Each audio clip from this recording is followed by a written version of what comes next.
आणखीन एक महत्त्वाची बातमी आपल्यापर्यंत पोहोचते ती म्हणजे पंतप्रधान नरेंद्र मोदी नाशिकच्या गोदा तीरावर आंघोळ करणार असल्याची माहिती अधिकृत सूत्रांकडून मिळालेली आहे। नाशिकचा जो रामकुंड आहे त्या ठिकाणी आल्यानंतर पंतप्रधान मोदी रामकुंड घाटावरती स्नान करणार असल्याचं समजतंय। पंतप्रधान मोदी स्नान केल्यानंतर त्यांना चेंजिंगसाठी एक विशेष कक्ष देखील या ठिकाणी उभारण्यात आल्याचं समजतंय।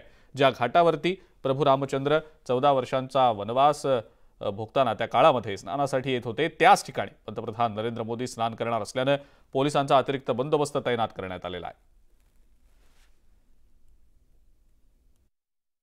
देशाचे पंतप्रधान नरेंद्र मोदी आज नाशिक दौऱ्यावर येणार आहे आणि नाशिक दौऱ्यावर आल्यानंतर पंतप्रधान नरेंद्र मोदी रोड शो करून नाशिकच्या याच गोदा तीरावरती येणार आहे। मी आता ज्या ठिकाणी उभा आहे हा रामकुंडाचा परिसर आहे आणि या रामकुंडावरती ज्या ठिकाणी माझ्या राईट साईडला हे व्यासपीठ दिसतंय याच व्यासपीठावर नरेंद्र मोदी जे आहे ते गोदावरी नदीचं जलपूजन करतील, संकल्प सोडतील। मी ज्या पायऱ्यांवरती आता उभा आहे याच पायऱ्यांवरून देशाचे पंतप्रधान नरेंद्र मोदी हे गोदावरी नदीचं जल हातात घेतील आणि न्यूज 18 लोकमतला प्राप्त झालेल्या माहितीनुसार देशाचे पंतप्रधान नरेंद्र मोदी जे आहे ते या ठिकाणी स्नान देखील करणार आहे। स्नान करण्याची देखील व्यवस्था या ठिकाणी करण्यात आलेली आहे। देशाचे पंतप्रधान नरेंद्र मोदी पहिल्यांदाच गोदावरी नदीमध्ये अंघोळ करणार आहे, स्नान करणार आहे। पंतप्रधान नरेंद्र मोदी हे देशाचे पहिले पंतप्रधान असणार आहे स्वतंत्र झाल्यानंतरचे की जे गोदावरीच्या तटावरती येणार आहे, जलपूजन करणार आहे, गोदावरीची चरणी नतमस्तक होणार आहे, गोदावरी नदीत स्नान देखील करण्यात आलेलं आहे, स्नान देखील करणार आहे। अशा प्रकारचं सगळं नियोजन जे आहे ते या ठिकाणी करण्यात आलेलं आहे। माझ्या राईट साईडला दिसणाऱ्या व्यासपीठावर मोदी असतील,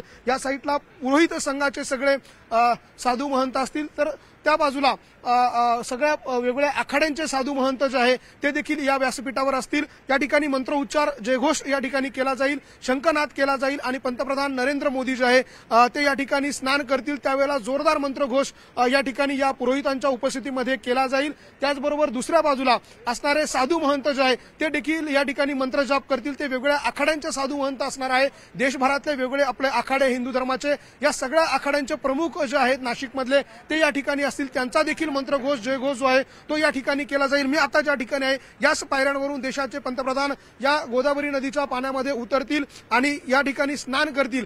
पंतप्रधान नरेंद्र मोदी यांच्या स्वागतासाठीची जय्यत तयारी करण्यात आलेली आहे। मी ज्या ठिकाणी उभा आहे त्याच्या मागच्या बाजूलाच एक ग्रीन रूम तयार करण्यात आलेला आहे। पंतप्रधान नरेंद्र मोदी यांना चेंजिंग करण्यासाठी अशा प्रकारचा ग्रीन रूम तयार करण्यात आलेला। आतापर्यंत देशाचे पंतप्रधान नरेंद्र मोदी हे या ठिकाणी स्नान करणार असल्याची माहिती खात्रीलायक सूत्रांकडून न्यूज 18 लोकमतला प्राप्त झालेली आहे आणि पहिल्यांदा अशा पद्धतीनं देशाचे पंतप्रधान गोदावरी नदीमध्ये अंघोळ करणार आहे। त्यामुळे नाशिक महानगरपालिकेच्या वेगवेगळ्या विभागांकडून गोदावरी नदी जी आहे ती पूर्णतः स्वच्छ करण्यात आलेली आहे। या ठिकाणी कुठल्याही प्रकारची अस्वच्छता या परिसरामध्ये नाहीये।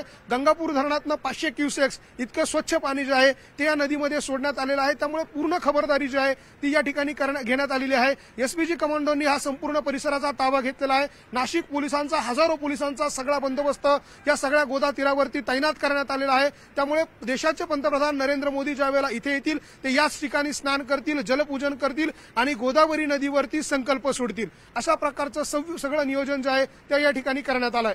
व्हिडिओ जर्नलिस्ट हेमंत बागुलसह लक्ष्मण घाटोळ, न्यूज 18 लोकमत, गोदाघाट, नाशिक।